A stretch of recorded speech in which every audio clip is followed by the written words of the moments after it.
Okay, I may or may not be naked underneath this robe. So, the Enneagram 1.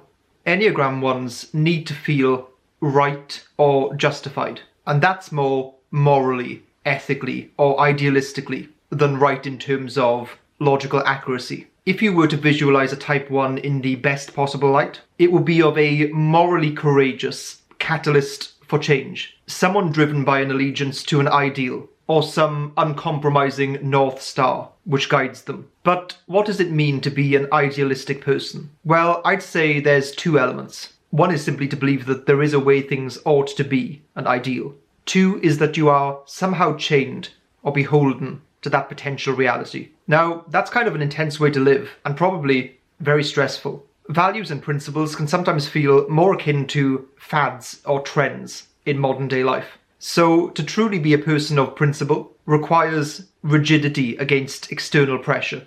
As the Confucius saying goes, the green reed which bends in the wind is stronger than the mighty oak which breaks in the storm. The bending reed, in this case, I assume represents the need for adaptability or compromise in certain situations. Having a strong backbone is great up until the point where it snaps. So, one of the dilemmas of the Enneagram 1 is knowing when to bend. When does being rigidly idealistic come at the cost of not actually bringing some of your ideals into existence? Traits that continue in this vein for type 1s are a sense of perfectionism and being a workaholic. They're a type that sees what they do and who they are as linked in some ways, possibly even inseparable at times. Of course, that assumes that the person in question has found a life path or cause that is worthwhile to them. When they discover the things that they are passionate about working on, I can see work-life balance being a potential struggle. One negative consequence of the way type 1s are is that they can sometimes come across as judgmental, or dare I say, preachy, even when they are not intending to. Simply by comparison to them and their lofty ideals, people can feel oddly judged or lacking. But this isn't a one-sided thing. They can also be very self-critical, because they measure themselves to the extent that they live up to their ideals.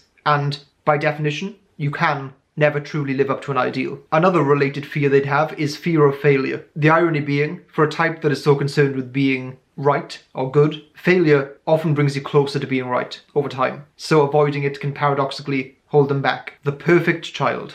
I have this image of type 1s being the child that gets good grades, never gets into trouble, makes the parents feel like the child is actually the adult in the household. Basically your archetypical precocious, or what's another word for precocious? Annoying child. It's interesting transitioning from somewhere like the education system, where the guidelines are made very clear for you, and the metrics for judging success are very objective. You know when you've done well, and you can hold your certificate up for everyone to see. In the real world, the standards for judgment are much more difficult and subjective. And I think that might be what drives them to these lofty ideals, to try to figure out or find firm footing on what being good actually looks like in the complexity of modern life. Justice or equality. These kinds of overarching values are naturally very attractive for them. 1 Wing 9. I describe this as the more chill variant, more able to be demonstrative with their values, to embody them and act them out for other people to take notice and hopefully be motivated and inspired by. If they are to exert any kind of pressure, it would be in a quietly forceful way. Be the change you want to see might be a suitable mantra for them. An unhealthy state for this type would be a sense of disillusionment or disenchantment with, well, the world. Seeing their efforts as unnoticed, unreciprocated, or simply futile. 1 Wing 2.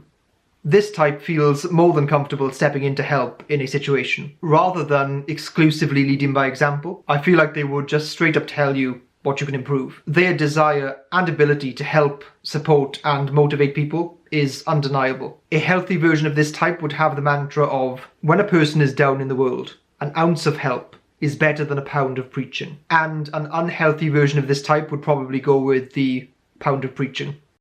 If you are, or would like to channel the helpful vibes of an Enneagram 1, then feel free to visit our Patreon page, which is patreon.com/lovewho, where we have lots of unimaginable goodies and content. I mean, if you guys need more incentive to go there, I can start showing more skin in the videos, or less skin. Let us know in the comments which incentives you all respond to best. You're a very mysterious bunch of followers. Did I ever tell you that?